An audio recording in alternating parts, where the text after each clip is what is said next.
Good morning. I was reading an article when I woke up this morning about the federal layoffs.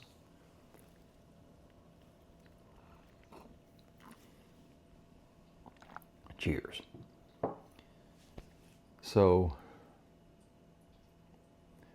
the federal government employs about 2.4 million people, largest employer by far in America.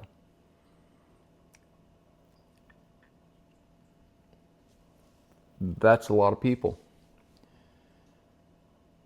The question is it too many people? And my answer is yes, way too many people. The article was saying that there's a lot of people who are being laid off, and it's affecting services.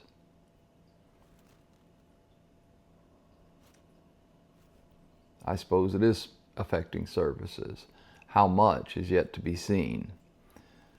Within the article I read this morning, they were saying that they were listing very specific incidences of people who were being affected by the layoffs and the lack of services they were getting. One of them was in some city that they were having problems securing deposits for homeless people to get apartments. That sucks.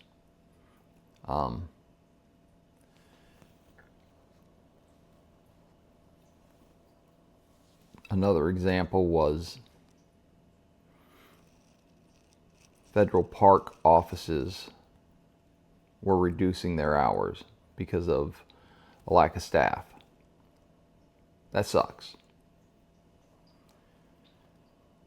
The VA, the Veterans Administration,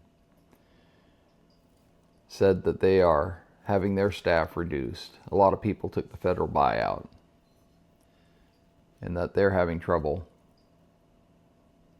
maintaining the level of service that they maintained prior to this. That sucks.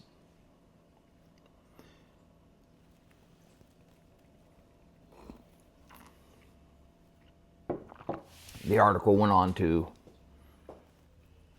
talk about the inability of the Department of Government Efficiency to follow through on the layoffs for probationary employees. Evidently, a judge in California has put a stay on that. And I believe some of the people are going to be rehired. It's a harsh reality in your life when you're facing reduction in staff at work.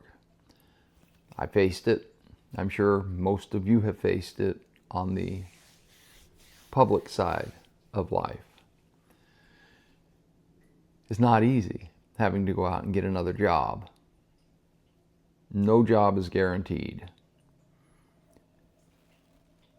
The idea behind the word efficiency is to improve how every federal department works. There's going to be some pain in this reduction of staff.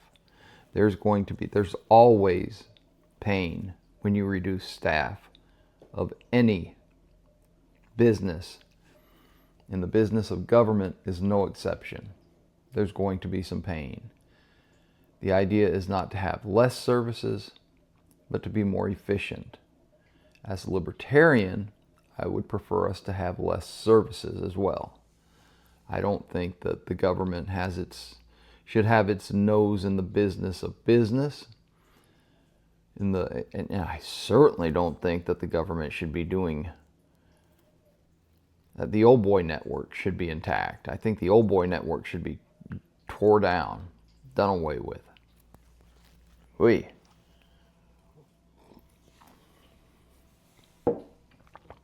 It's painful to lose your job. It's painful to have to go out and find a job. It is no fun to have your life turned upside down because you no longer have the job that you thought you'd have forever. It's painful. It's hard. Well, on the civilian side of life, there is the capitalist system. That's the system that we are under. And when a company is manufacturing a product and they are not able to sell that product, at that point, there's a few things that can happen. Number one, they can go bankrupt. They can look forward and see that this isn't working out, and they can reduce the business staff and shut down before they go bankrupt. That's a responsible thing to do. They can adjust the product or the sales or the way the product's made, or they can outsource. Seems to be a trend, has been for decades. Outsource that to cheaper labor, damn near slave labor in China. I'm sure in other countries as well. That's just the one that's always on the forefront of everybody's mind.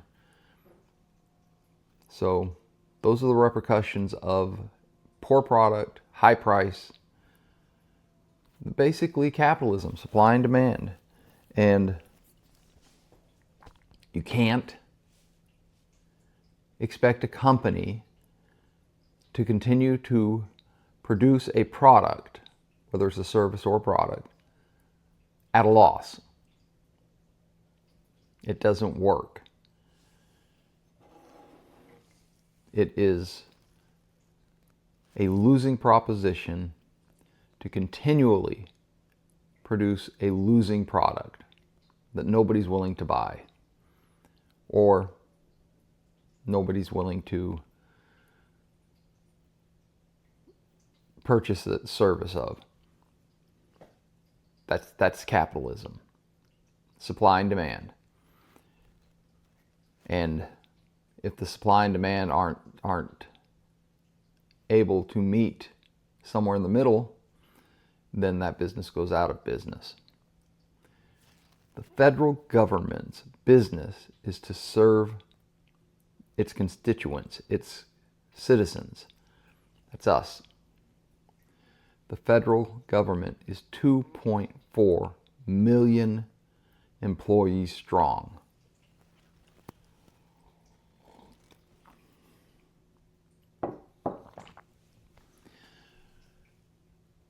That's a lot of people. The repercussions of, sorry about this, it's early. Got some itchies. The federal government should have those same repercussions. The question is, how is that enforced?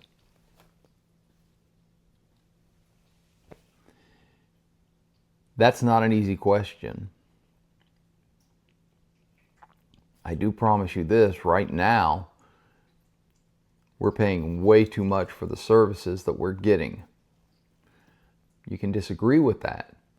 You can agree that the services we're getting are being paid at the right rate. The problem is, every year we go further into debt. And by the standards of capitalism, by the standards of supply and demand, we don't have the money for those services. So what is the answer then? Well, just like in business, if you don't have the money for a service, you go out of business. Obviously, we can't allow the federal government to go out of business, so there has to be some cost savings put into effect. How are we going to save costs?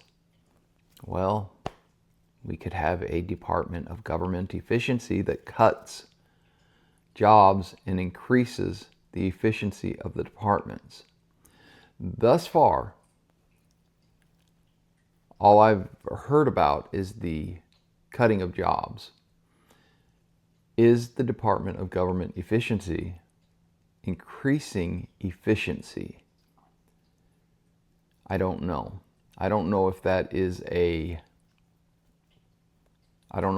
a shortcoming of Doge, or if it is a shortcoming of the press in reporting that particular subject.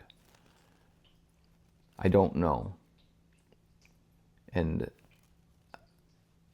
there's a problem with depending upon a government agency to increase its efficiency on its own. Nobody's going to downsize their department if they have a choice, give themselves more work and the employees that they supervise more work. If they can avoid it, they don't want to do that. They can't avoid it. So there's going to be cuts. We cannot continue to go into further debt. The question is, will the department heads, the supervisor, the managements of these departments be able to increase the efficiency of each department to get the job done? And if they can't, isn't their job at risk? We can't afford it. I'd love to live in a mansion. I'm a working Joe. Can't afford it. I love to drive a Maserati. That's not really true. I'm really happy with the car I drive. It's just a simple car, but it gets me around, and I like the sound system. I don't want a Maserati. But if I wanted a Maserati, I'm a working guy. I can't afford a Maserati. America cannot afford to continually go into further and further debt. We are weakening the dollar, and we are making our economy weak. It's just simple math. You cannot continually borrow and expect anything good to come from that. It's simple. You can't run your house like that. You can't run a business like that. And we certainly can't run our country like that. We cannot continue this. Inflation is taxation. It's that simple. You have $5 and you can buy a cup of coffee with it. You buy a cup of coffee with that $5. Tomorrow, the government dictates that your $5 is no longer worth as much as it was yesterday. So you go to buy a cup of coffee with it, and now the coffee's $6. That's inflation. Because they printed more money. There's more money in the system. Now, the dollar's weakened. $6 for a cup of coffee. I didn't get a raise. I can't afford that coffee anymore. Pretty simple. So, inflation is taxation. Printing money is not the answer. Saving and not spending money is the only answer. I'm not naive. I know that money systems fluctuate over time. When's the last time you heard about deflation? I've never heard about deflation.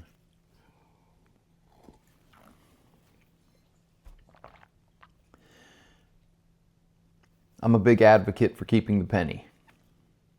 I know a lot of people say we don't need the penny anymore. A dollar's 100 pennies. A quarter's 25 pennies. A nickel's 5 pennies. A dime's 10 pennies. You get the point. Our monetary system is based upon the unit of 1 penny. That's it. It's a penny. Now, they used to be copper. They are no longer copper. They've been alloy for decades. Still costs more to make a penny than a penny is worth. That's what's been put out there. Costs more to make a penny than a penny is worth. I could use a warm-up. So, a penny is the base unit of our monetary system. Whew, that's full.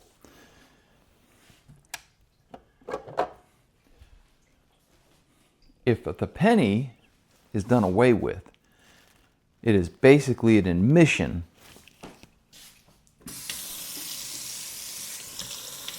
that the money is no longer worth as much as it used to be. So if you're doing away with a penny, what you're saying is the nickel is now the base unit because we can't afford the penny anymore. You can't afford the penny anymore because of inflation. It's just math, simple math. The inflation has outgrown the penny, has outpaced the production of the penny. Well, it's my opinion that if you can do away with the penny, all you're doing is taxing us at a higher rate. Took the job and I got paid on the job by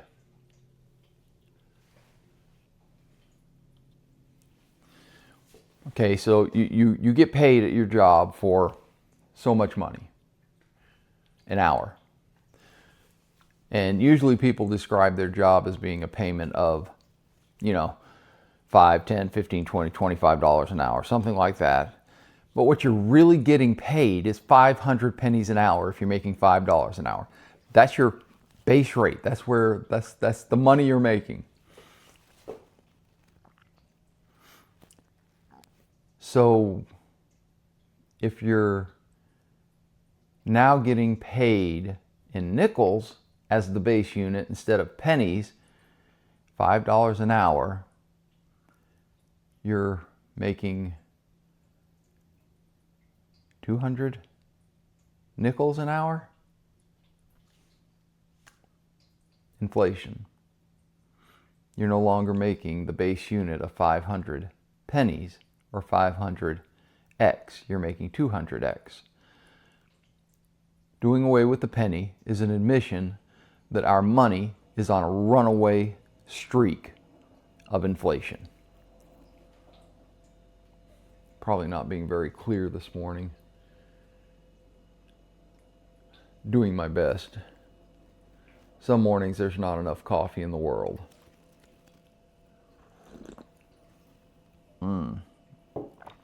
But we'll keep drinking it. So, keep the penny. Unfortunately, we're going to lose more people from the federal government's employee roster. We can't afford to keep it. It is so difficult to expect people to just walk away from a job. It is so difficult because we've all faced it. We've all faced the idea of not having our job anymore. And unfortunately, if a company cannot afford your services anymore, they can't be forced to pay. If you are a federal employee and the citizenry can't afford to pay you anymore,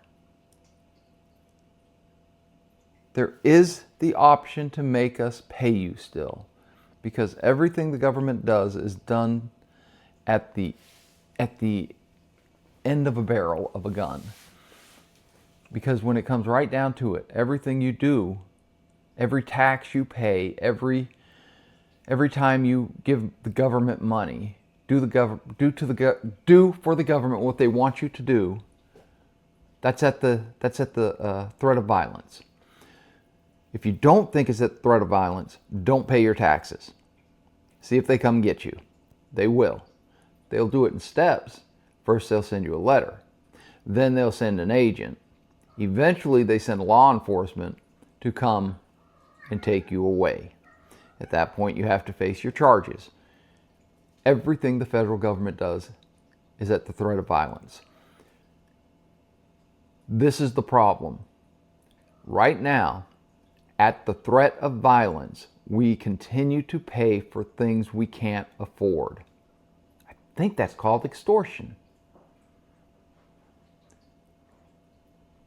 We can't keep up this pace. I don't want the money I make to be devalued at this rate anymore. And I'm sure there's a lot of people. I had a guy I was working for during a safety meeting. He turned to us and he said, "We're giving you another great raise this year." And he literally said the following words, which really kind of woke me up. The following words he said, "Unfortunately, the raise is not keeping up with the rate of inflation.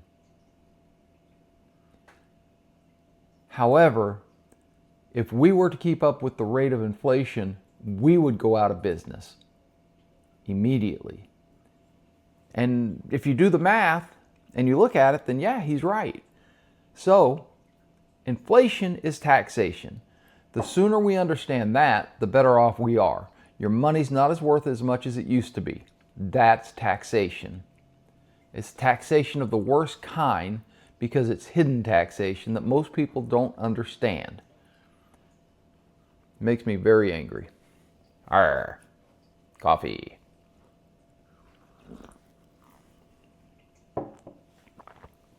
Can't afford it. Just can't afford it. It's that simple. I know I'm being repetitive this morning, but I'm trying to think of different ways to say it so that people can understand our point of view. By ours, I mean people that want a smaller government. There are going to be whole sections of the government that need to be done away with because those services, again, in my opinion, should not be done by the government. I mean, what is the federal government's job? Protect its citizens. I think that's about it. So, maintain a military to protect us citizens. Ensure that states aren't going to war with each other. I like that idea.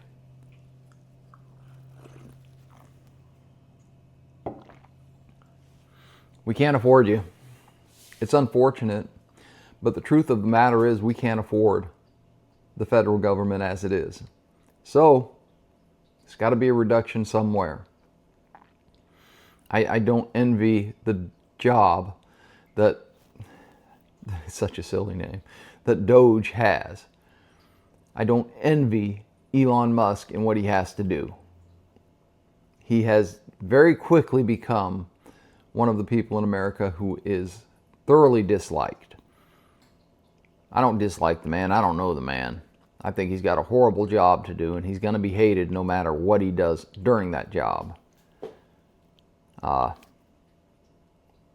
know many of you hate the current administration as life. You know, when it was the Democrats in power, many people hated them. That's just politics. Quit hating. Get on with your life. Make a better life for yourself. Lord knows I'm trying. That was a hell of a rant this morning. I had a great weekend. It ended in a bit of a kerfuffle. I like the word kerfuffle. But life is full of kerfuffles. We move past those too.